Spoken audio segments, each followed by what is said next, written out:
Hi friends, இன்றைக்கி என்ன ரெசிபினா வாழைத்தண்டு பொரியல் தாங்க. வாழைத்தண்டு பொரியல் வந்து இந்த மாதிரி செஞ்சு பாருங்கள், ரொம்பவுமே டேஸ்ட்டாக இருக்கும். இப்போ வாழைத்தண்டு பொரியல் செய்கிறதுக்கு வாழைத்தண்டை தோல் சீவிட்டு சின்ன சின்ன ரவுண்டாக கட் பண்ணிக்கலாங்க. நடுவில் இருக்க நார் எல்லாத்தையும் உரிச்சு எடுத்துகிட்டு பொடி பொடியாக கட் பண்ணிக்கலாம். பொடியாக கட் பண்ண வாழைத்தண்டை வந்து ஒரு பாத்திரத்தில் உப்பு மஞ்சள் தூள் சேர்த்துட்டு அதோட நம்ம போட்டுடலாம். இதோட கலந்து விட்டுட்டோம்னா வாழைத்தண்டு கருப்பாகாமல் இருக்கும். எல்லா தண்டையும் இந்த மாதிரி வெட்டி எடுத்ததுக்கப்புறமா ஒரு கடாயில் போட்டுட்டு லோ ஃப்ளேமில் வச்சு நல்லா வதக்கிக்கலாங்க.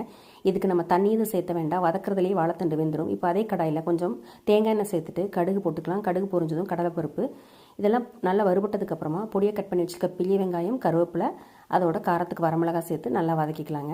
வெங்காயத்தை நல்லா வதக்கி விட்டதுக்கப்புறமா தேங்காய் சேர்த்து வறுத்துக்கலாம். இப்போ தண்ணி விட்டு நம்ம வேக வைப்போம் இல்லைங்களா, அதுக்கு பதிலாக இந்த மாதிரி வதக்கி செய்யும்போது வாழைத்தண்டு பொரியல் வந்து ரொம்பவுமே டேஸ்ட்டாக இருக்கும். இப்போ வெங்காயம் வதங்கிடுச்சு, கூடவே வந்து தேங்காயும் சேர்த்து நல்லா வறுத்துட்டு நம்ம வதக்கி வச்சுருக்க வாழைத்தண்டை இதோட சேர்த்துடலாங்க. சேர்த்து 2 நிமிஷம் நல்லா கிளறி விட்டோம்னா காரம் எல்லாம் பிடிச்சிடும். அவ்வளோதாங்க, வாழைத்தண்டு பொரியல் ரெடி. நீங்களும் இது மாதிரி ட்ரை பண்ணி பாருங்கள்.